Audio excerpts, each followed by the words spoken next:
to have sighted some suspect enemy movement, so the Special Forces patrol have called gunship in to conduct a low-level pass.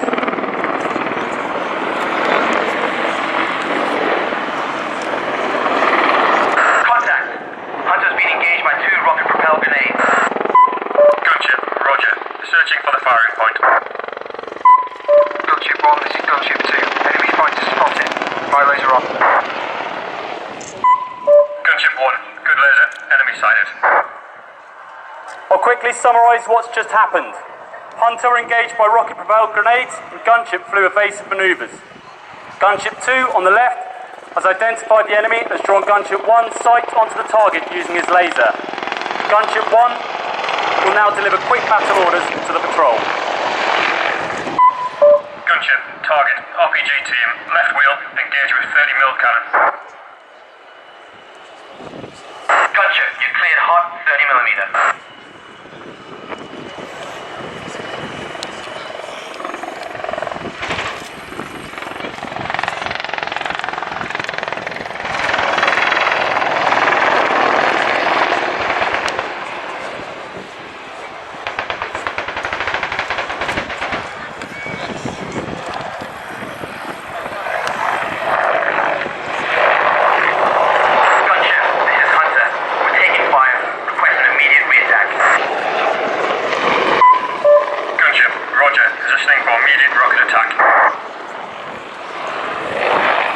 Gunship 1 now, closest to the crowd as he climbs to position for a diving fire rocket attack. Gunship 2 is preparing to follow with running fire rockets. Gunship, you cleared hot rockets.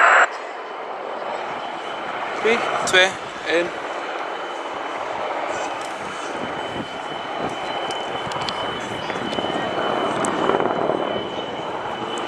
1. Fire.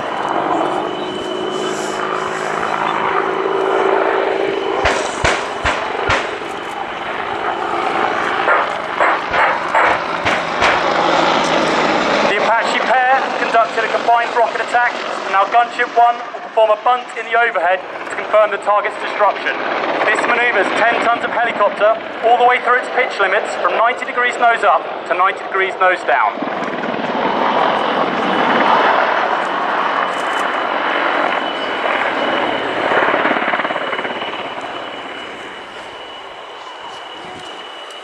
Gunship, this is Hunter.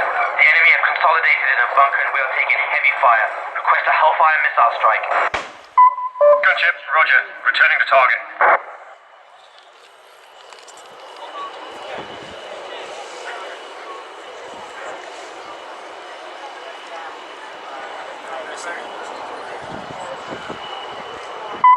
Gunship, in hot. Hellfire.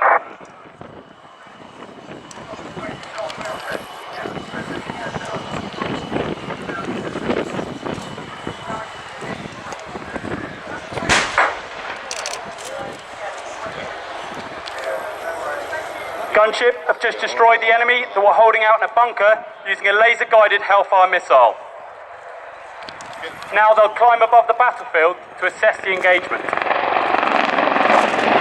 In addition to its contribution to operations in Afghanistan, 4 British Apaches were deployed to the Mediterranean Sea aboard HMS Ocean in 2011. They attacked numerous targets in Libya as part of the UN operation there.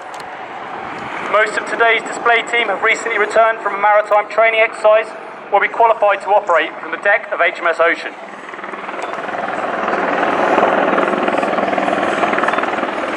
Now established in the high hover, the pair can confirm that the missile was a direct hit. Oh yeah, man.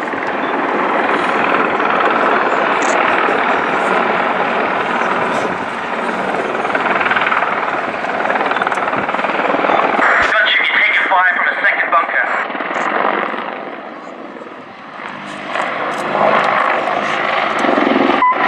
Gunship, roger.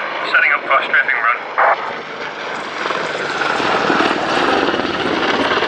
Gunship were just engaged from enemy firing points on the ground. The pair conducted a rapid descent to escape the threat and are now overflying the battlefield to locate the enemy.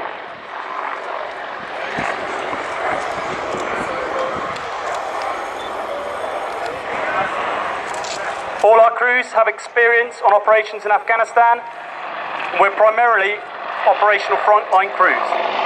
The display commitment as a secondary duty. To return to target, the pair will fly a pedal turn. This manoeuvre pitches the aircraft to 90 degrees nose up. When the aircraft reaches zero airspeed, uses the Apache's powerful tail rotor to turn the aircraft 180 degrees about the centre of the main rotor blades to end up 90 degrees nose down. Look to your right now and watch Gunship 1 tip into the engagement. Gunship, you're cleared hot.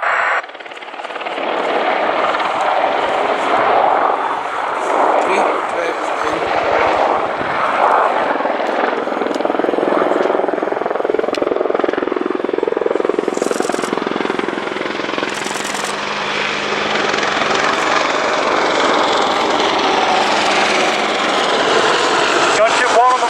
Destroyed the remaining enemy with a striking run and now flies a 270-degree wing over to reposition. As they level out, Gunship 2 joins him from the left to fly in formation as a patrol. The British Apache is built in the UK by Augusta Westland. Operations in Afghanistan and Libya have proven that the aircraft is a battle-winning asset that can strike from both land and sea. It provides the UK with an expeditionary strike capability ready to deploy at short notice to defend Britain's interests. Captain Jim Traherne, flying Gunship 1 in the lead, who's single by the way ladies, joined the Army Air Corps direct from Sandhurst and started flying training as a second lieutenant. The Army Air Corps offers a wide range of opportunities for officers, including extended flying roles, maximising the time in the cockpit. Oof. Gunship 2, following behind, is being flown today by Warrant Officers Boats and Nash. Along with Sergeant Luck in Gunship 1, they're non-commissioned officers. The Army is the only British service that offers flying wings to non-commissioned ranks. Soldiers from the rank of Lance Corporal can be selected to start flying training and are promoted to Sergeant on the award of Army Flying Wings.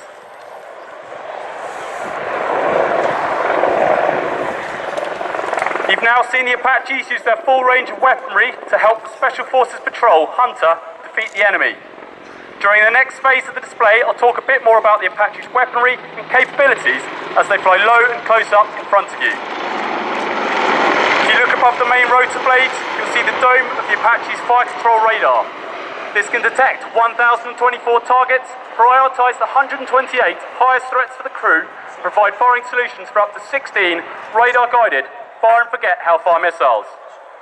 The aircraft can sit behind a tree line with just the radar dome exposed and pass targets to other Apaches in the patrol using a data radio message.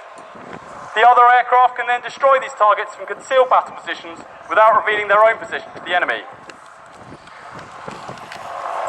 Gunship 2 now pulls up and turns away from the formation and will fly across in front of you to position to our left for the next phase. An interesting fact about Warrant Officer Boats flying Gunship 2 today, when he's not flying the world's most potent attack helicopter, he enjoys fishing and looking after his pond that keeps well stocked with prize-winning carp. Meanwhile, Gunship 1 is now flying a turning quick-stop manoeuvre to approach the hover to your right.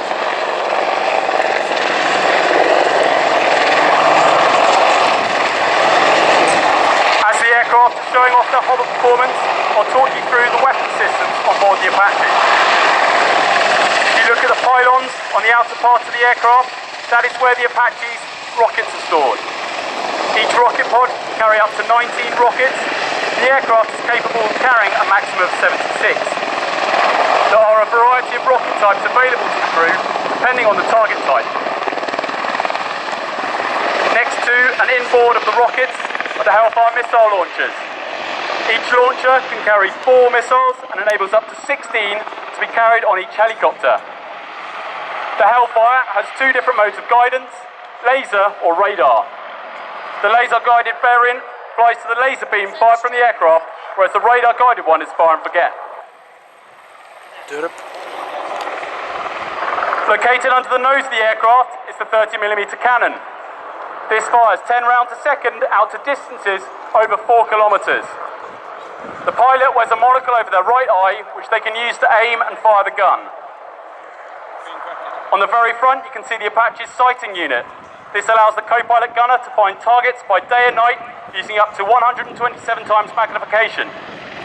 Above the sight is the pilot's night vision system that displays a thermal image to the pilot's monocle, allowing flight in absolute darkness. Also housed within the sight unit is the Apache's laser. This is used to designate targets for laser-guided Hellfire missiles. It also provides range information to the aircraft's weapon computers and can be used to pass target locations between the aircraft, as we saw earlier in the display.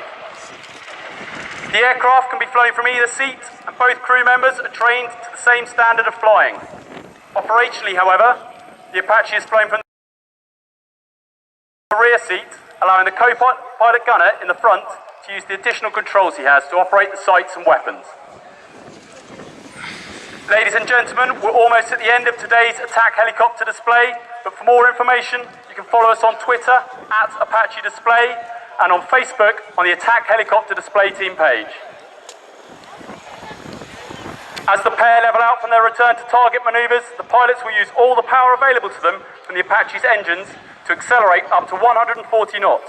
Each aircraft has more horsepower than 4 Formula One cars combined. For the final vertical manoeuvre, both aircraft will fly a 360-degree wing over as they approach towards the centre of the airfield. This truly shows off the agility of the Apache, even loaded at its operational weight.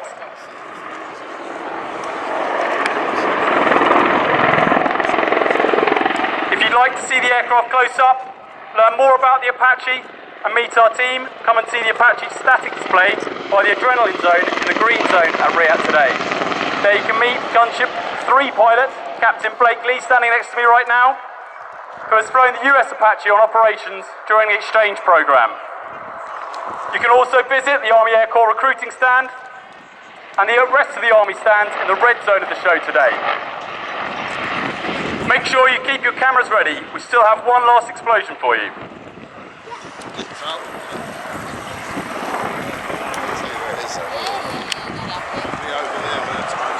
Ladies and gentlemen, as they approach back to the hover, you have Captain Jim Traherne and Sergeant Luck flying Gunship 1 to your right, and Warrant Officers Boakes and Nash in Gunship 2 to your left.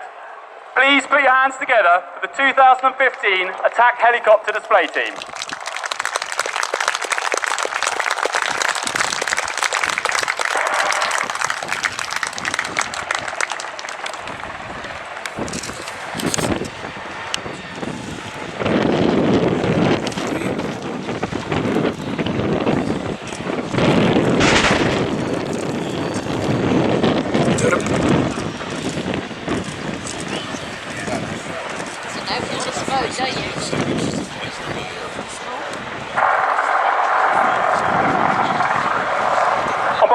Everyone from the Attack Helicopter Force Watcham, we'd like to thank Event Horizon, the expert team who've made the brilliant pyrotechnics possible.